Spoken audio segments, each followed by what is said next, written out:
প্রিয় অতিথিবৃন্দ এবং আজকের এই বক্তৃতার প্রতিযোগীরা বসতে পারবেন। আমাদের চিত্রাঙ্কনের জন্য এই চিত্রাঙ্কন ও উপস্থিত বক্তৃতা প্রতিযোগিতার উদ্বোধনী অনুষ্ঠানের সম্মানিত উদ্বোধক এবং প্রধান অতিথি বাংলাদেশ জাতীয়তাবাদী মহিলা দলের সম্মানিত সভাপতি জননেত্রী আফরোজ আব্বাস আমাদের মাঝে উপস্থিত হয়েছেন।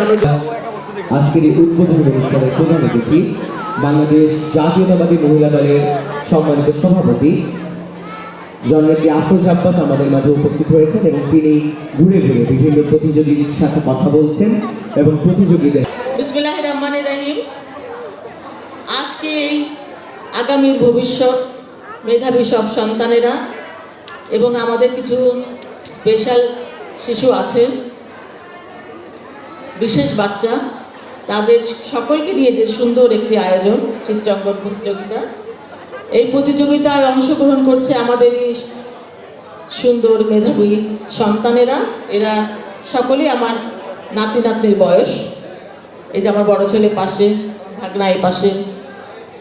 আমার ভীষণ ভালো লাগছে যে এরা কোনো না কোনোভাবে বিকশিত।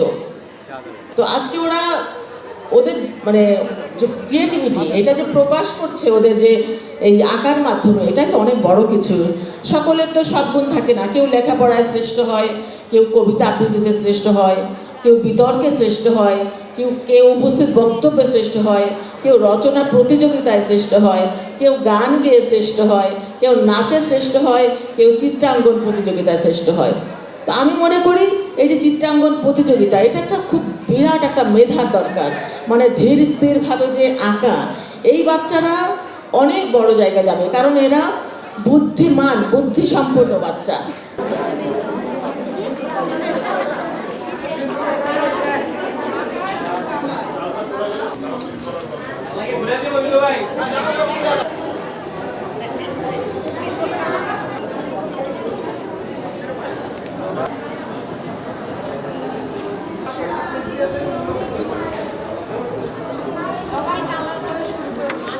পুরস্কার বিতরণী অনুষ্ঠানে এই পর্যায়ে আমাদের মাঝে প্রধান অতিথির বক্তব্য নিয়ে আসছেন বাংলাদেশ জাতীয়তাবাদী দল বিএনপির জাতীয় স্থায়ী কমিটির অন্যতম সদস্য, ঢাকার সাবেক সফল মেয়র ও মন্ত্রী, আমাদের ঢাকা আটের পৃষ্ঠপোষক, আমাদের ঢাকা আটের ধানের শীষের কাণ্ডারি জননেতা জনাব মির্জা আব্বাস আমাদের মাঝে বক্তব্য নিয়ে আসছেন। বিসমিল্লাহির রহমানির রহিম। আজকের শিশুদের এই চিত্রাঙ্কন প্রতিযোগিতার স্মরণা নিয়ে নিও এবং পুরস্কার বিতরণে গিয়ে আমার সম্মানিত সভাপতি, উপস্থিত মঞ্চবিষ্ট আমাদের জাতীয় বিশ্ববিদ্যালয়ের ভিসি মিথিল,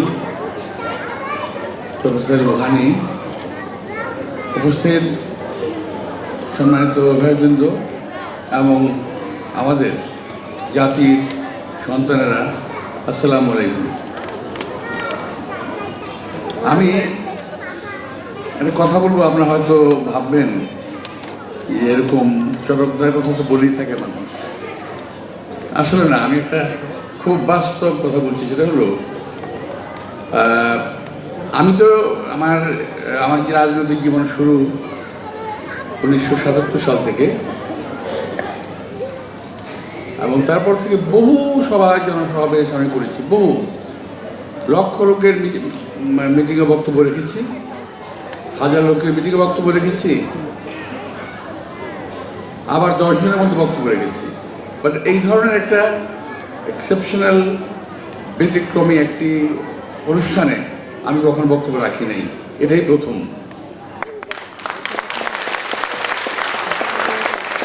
শিশু কিশোর অভিভাবকদের সমন্বয়ে আজকে যে ছোট্ট একটা সমাবেশ, এখানে এটা কিন্তু বিশাল অর্থবহ এবং তাৎপর্যপূর্ণ, অন্তত আমার কাছে। আজকে বাংলাদেশের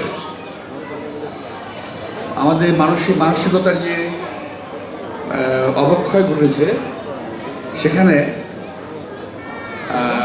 এই ধরনের একটা প্রোগ্রাম এই ধরনের অবক্ষয়কে ঠেকিয়ে রাখতে পারবে বলে আমি মনে করি।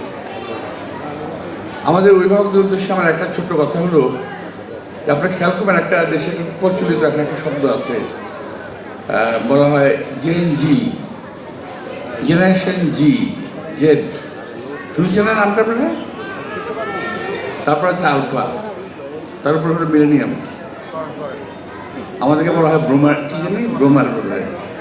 তো যাই হোক, এই যে জেনারেশন তৈরি হয়েছে, এই জেনারেশন জি, এদের কিন্তু একটা সাংঘাতিক সমস্যা আছে। সেটা হলো জানেন, এরা কোনো সমস্যাকে, কোনো বিষয়কে 3 মিনিটের বেশি ভাবতে পারে না। কোনো সিরিয়াস সাবজেক্ট 3 ঘন্টার বেশি ওরা মনে রাখতে পারে না, মনে রাখে না, রাখার চেষ্টা করে না। এদের প্র্যাকটিক্যাল কোনো অ্যাম্বিশন নাই, সামনে কি করবে, অবশ্য সবাই না, বেশিরভাগ। এদের কোনো অ্যাম্বিশন নাই, এদের কোনো টার্গেট নাই।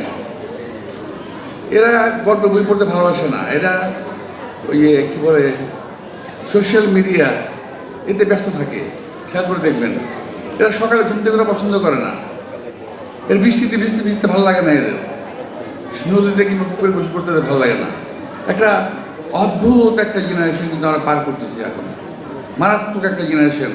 এটাকে আমরা কেউ বুঝতে পারতেছি না, কিন্তু আমাদের যাদের ঘরে এখন 26, 27, 28 বছর, 25 থেকে 26, 28 বছর ছেলে মেয়ে আছে, তারা নিশ্চয়ই এটা বুঝতে পারেন নাই। এখন আমার কথা পরে হয়তো বুঝতে পারবেন, ছেলে কিংবা মেয়ে যেই হোক। এরা মুরব্বীদেরকে চিনে না, এরা মুরব্বীদেরকে দেখলেও পাশ কাটিয়ে চলে যায়, সালাম দেওয়া পছন্দ করে না। তো আমরা যারা এই বয়সে আছি কিংবা আমার পরের বয়সী জেনারেশন যারা আছে, আমরা কিন্তু এমন ছিলাম না। আমরা মাঠে ময়দানে খেলাধুলা করতাম, বৃষ্টিতে কাদায় ভিজতাম, পুকুরে ঝাঁপ দিতাম। আপনি ভাবতে পারেন যে আমি কোথাও পুকুরে ঝাঁপ দিলাম, তাই না? এটা খুব আশ্চর্য ব্যাপার। না, আমি পুকুরে ঝাঁপ দিয়েছি, আমি পুকুরে গোসল করেছি। আমার বাড়ির পাশে, শাহজাহানপুরের বাড়ির পাশেই পুকুর ছিল, এখন আর নাই।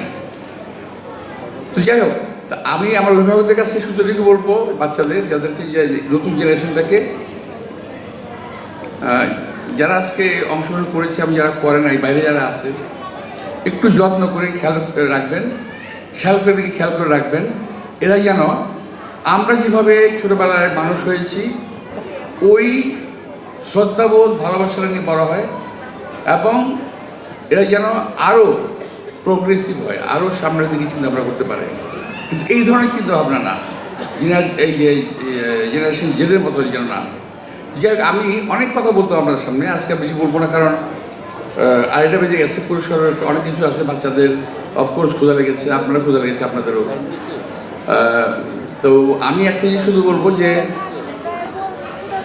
আমি নির্বাচন উপলক্ষে আমরা একটা টিম করেছিলাম। এই টিমের ছেলেরা যারা আয়োজন করেছে, এই কাগজটা ছিল, তাদেরকে আমি ধন্যবাদ জানাবো। তারা এর মধ্যে আছে মাসুদ, হৃদয়, নাহিয়ান, মাইনুর, বৈশাখী, সাবিয়া, মাহির, আমিনুর। এরা অত্যন্ত আন্তরিকতার সঙ্গে এই ধরনের একটা প্রোগ্রাম করেছে, যা কিন্তু ব্যাপ্তিটা বিশাল। এটার যে অনেক গভীরতা আছে, এটা কিন্তু ওরাও বোধহয় বুঝতে পারে নাই, কিন্তু ভালো একটা কাজ করেছে। আমি তাদেরকে আন্তরিক শুভেচ্ছা এবং ধন্যবাদ জানাচ্ছি। যে শিশুরা, যে বাচ্চারা আমাদের অংশগ্রহণ করেছেন, তাদের সবাইকে ধন্যবাদ জানাচ্ছি। এবং আগামীতে এই ধরনের প্রোগ্রামে অংশগ্রহণ করার জন্য তোমরা আরও আগ্রহী হবে। আমরা আগামীতে এর চেয়ে সুন্দর, এর চেয়ে ভালো, এর চেয়ে ভালো জায়গায় প্রোগ্রাম করবো ইনশাআল্লাহ। আর একটা কথা বলে যাই, আমি থাকি বা না থাকি আমি জানি না, আল্লাহ কতদিন বাঁচিয়ে রেখেছেন। এই ধরনের প্রোগ্রাম আগামী বছরও হবে, হতেই থাকবে সব সময়। আমরা আগামী বছর, এটা প্রথম প্রোগ্রাম তো এই ছেলেদের, এরাই করবে। এর চেয়ে ভালো প্রোগ্রাম করবো আমরা, সকল দিক থেকে সব সুবিধা থাকবে, অনেক সুবিধা থাকবে। এতে আজকে অনেক কষ্ট হচ্ছে, আমি জানি, বাচ্চাদের কষ্ট হচ্ছে, আপনাদের কষ্ট হচ্ছে। আগামীতে কষ্ট ইনশাল্লাহ থাকবে না, আপনারা সুন্দর উপভোগ করবেন। সমস্ত একটা অনুষ্ঠান হবে দিনব্যাপী, আপনারা সারাদিন উপভোগ করবেন ইনশাআল্লাহ। আমি এই ধরনের একটা প্রোগ্রাম আগামীতে করব। হ্যাঁ, বলতে পারেন যদি ক্ষমতা না আসেন কিংবা না থাকে, বলতে পারেন, এটা স্বাভাবিক। কিন্তু আমি বলছি, থাকি বা না থাকি, ঠিক আছে, তোমাদের কথা আল্লাহ আল্লাহ তাআলা কবুল করুন। আমিন। তো এই প্রোগ্রাম হতেই থাকবে এবং এর চেয়ে তো ভালো হবে আশা করছি আমি, এবং তোমরা সবাই আবারও আসবে, আগামীতে আমরা আরও ভালো প্রোগ্রাম করবো। তো আমি আর সময় নেব না, যে বাচ্চারা অংশগ্রহণ করেছে তাদের সবাইকে আমি ধন্যবাদ আন্তরিক শুভেচ্ছা জানাচ্ছি। যে বাচ্চারা যে অভিভাবক যারা নিয়ে আসছে তাদেরকে কষ্ট করে, তাদেরকে আমি অন্তঃস্থল থেকে আন্তরিক শুভেচ্ছা জানাচ্ছি। এই ধরনের প্রোগ্রামগুলো আপনি যখন যেখানে পাবেন, এই ধরনের বাচ্চাদের প্রোগ্রাম, এগুলো কিন্তু মিস করবেন না। আজকাল এই সংস্কৃতির উঠে গেছে। আগে আমরা আমাদের এলাকাতে শাহজাহানপুরে, বেশি দূরে না, শাহজাহানপুরে আমাদের এখানে একটা আমরা ছোটোবেলায় এই একটা ছোট্ট অনুষ্ঠান করে নাটক করতাম, থিয়েটার করতাম, বিভিন্ন প্রোগ্রাম করতাম। এখন কিন্তু উঠে গেছে, এখন নাই। তো আমি আর সময় নেব না, আমি একটি শুধুমাত্র আমাদের যারা করেছে, আমার যে একটাই দেখলাম যে ডকুমেন্টারি দেখলাম আমার সম্পর্কে, এখানে একটা ছোট্ট একটা ভুল আছে, এটা ওরা হয়তো জানে না, ভুল করেছে। এটা কারেকশন করার জন্য আমি ওদেরকে বলবো। সেটা হলো এই, আমার জন্ম কিন্তু শাহজাহানপুরে, আমার বাবার জন্ম শাহজাহানপুরে, আমার দাদার জন্ম শাহজাহানপুরে, আমার সন্তানের জন্য শাহজাহানপুরে। আমরা কিন্তু এখানকার বাসিন্দা। হ্যাঁ, আমার পূর্বপুরুষ একসময় ঢাকা থেকে কিশোরগঞ্জে মাইগ্রেট করেছিল 1857 সালে সিপাহী বিদ্রোহের সময়। এটা হয়তো আপনারা অনেকেই জানেন না, জানার কথাও না, বইও আসে নাই, আমিও বলি নাই, কেউ জানে না। এদেরও অনেক আগে সিপাহী বিদ্রোহের সময় সিপাহী বিদ্রোহ হয় ওই আমাদের লালবাগে। তখন যাদের ফাঁসি হয় তার মধ্যে দুজন ছিল আমরা পরিবারের, ওই সিপাহী বিদ্রোহের মধ্যে। আর দুজন ওরা পালিয়ে গিয়েছিল, একজন কিশোরগঞ্জে আশ্রয় নিয়েছিল, আরেকজন কোথায় গেছে সে সন্ধ্যা আমার জানা নাই।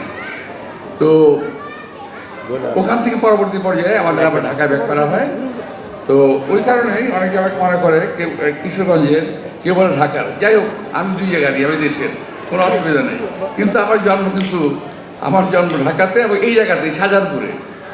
সবচেয়ে আন্দোলন ইন্টারেস্টিং হলো, আপনার ভাবলে খুব আশ্চর্য হবেন, একই ঘরের মধ্যে কিন্তু আমার বাবারও জন্ম হয়েছে, ওই ঘরটাতে আমারও জন্ম হয়েছে শাহজাহানপুরে। ওই বাড়িটাতে এটা একটা কাকতালীয় বিষয় হতে পারে, কিন্তু এটা বাস্তব।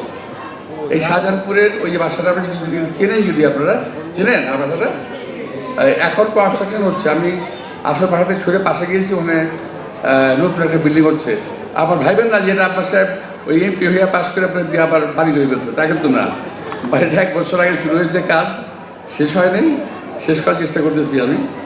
তো যাই হোক, আমার জন্মস্থান শাহজাহানপুরে, এই এতগুলো কালেকশন করে নিও। আপনাদের সবাইকে আন্তরিক শুভেচ্ছা এবং কৃতজ্ঞতা জানিয়ে আমি বসে করছি। সবাইকে ধন্যবাদ। আসসালামু আলাইকুম। এই পর্যায়ে আমরা আমাদের পুরস্কার বিতরণ শুরু করব।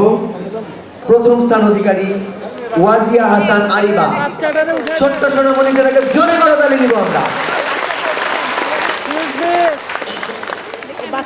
দ্বিতীয় স্থান অর্জন করেছে মোহাম্মদ রিসালাত শাহ। দ্বিতীয় পুরস্কার গ্রহণ করে তৃতীয় স্থান অর্জন করেছে মুনতাহা বিনতে আব্দুল্লাহ।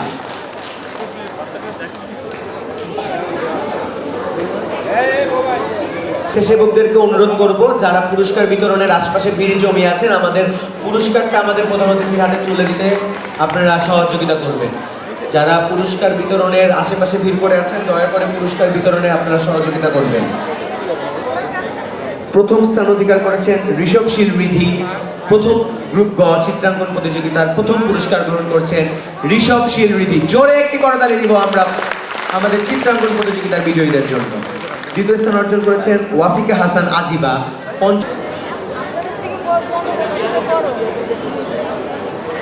বিজয়ীর সাথে ফটো সেশন করছেন আমাদের আজকের আয়োজনে আন্তরিক ধন্যবাদ ও কৃতজ্ঞতা জ্ঞাপন করছি।